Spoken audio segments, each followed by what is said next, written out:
All right. Uh, Part 2.2, if you will.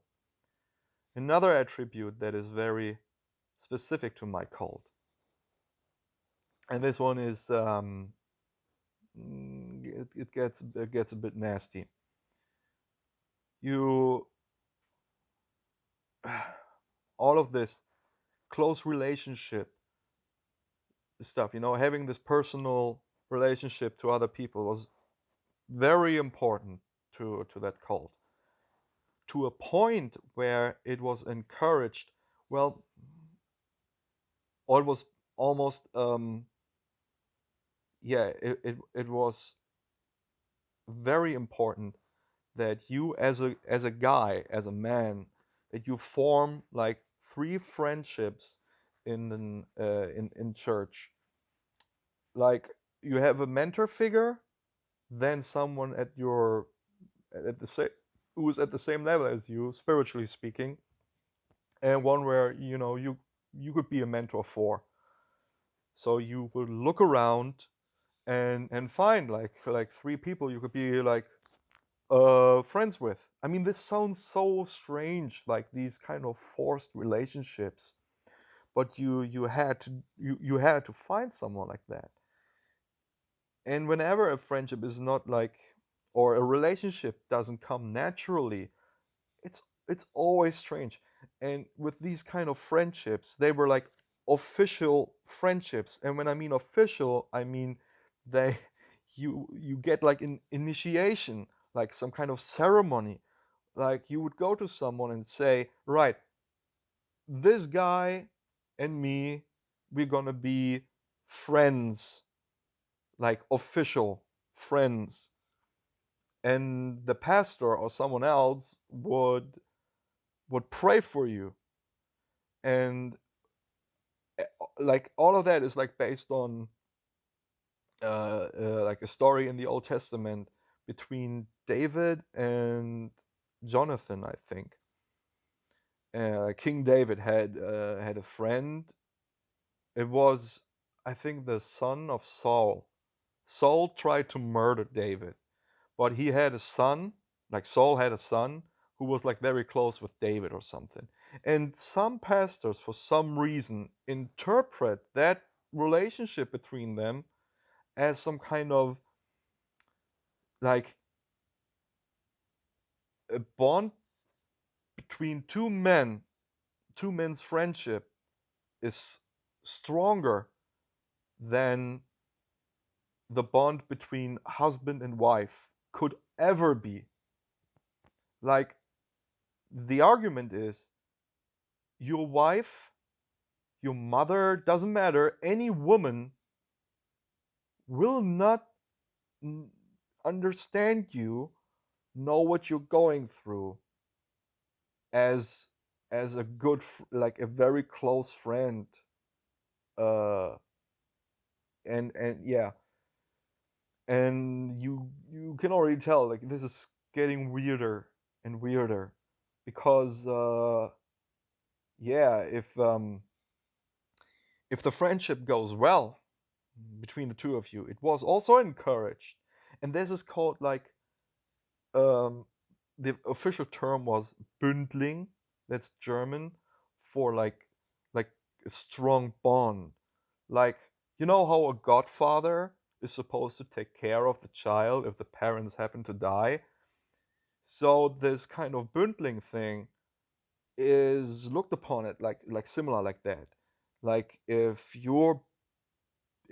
that person, if your like super duper friend is like will die, you will take care of his family, and vice versa. It's a very strong bond.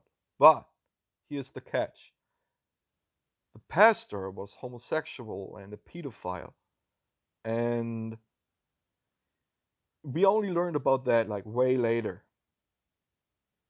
And he encouraged strong bonds between friends by like telling them to take off their clothes and sleep naked together in one bed, and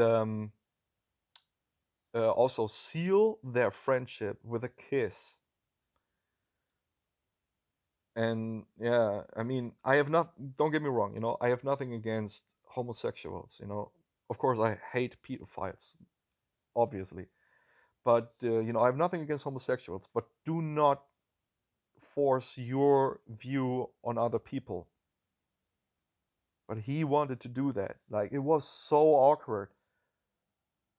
I had a friendship with someone, by the way. It was all superficial, like, all along, like, we tried to make things work, but whenever a relationship is forced, it's not gonna work. um and yeah, we've known each other for a very long time, told each other, like, all sorts of things, and but because it was encouraged from other people that we should be friends, we tried to make it work, and it was just so awkward. And at one point, when we got our initiation, the ceremony and stuff, we were supposed to kiss. It was disgusting. And then, yeah, people also encourage us to sleep naked together. Ugh, unbelievable. So yeah, and I feel very bad for those first converts, because there was one guy, like the one, I think he like the first guy, and the pastor, the leader, like, he sexually abused him for 20 plus years. I think it was even like 25 years or something. I mean, it's just disgusting. And when we finally found out about that, he was like, the pastor was framed as the victim. Like, people were trying to get at him, you know? Like, he thought he was like King David or something, like, because he was because he was a pastor, he's untouchable. But only later, when I got out of the cult, I finally found out about the other side, and I read about the testimonies, and from the witnesses, and police records, what they told them, because one guy actually wrote an not a biography, but he basically wrote a book about what happened to him in church, and just unbelievable. There's even a documentary about all of this. Yeah, but I digress. So yeah, those are the attributes that are specific to my cult. This homosexual vibe from the pastor that was never like clearly addressed as sexual, but it was there, and it was encouraged because of the relationship between David and Jonathan, that you must have a guy, like a man friend, who is closer to you than your wife. And yeah, the other thing is the speaking in tongues. There is the gift of the Holy Spirit. Like, I think those things were like very, very specific. All right, I see you in the next part.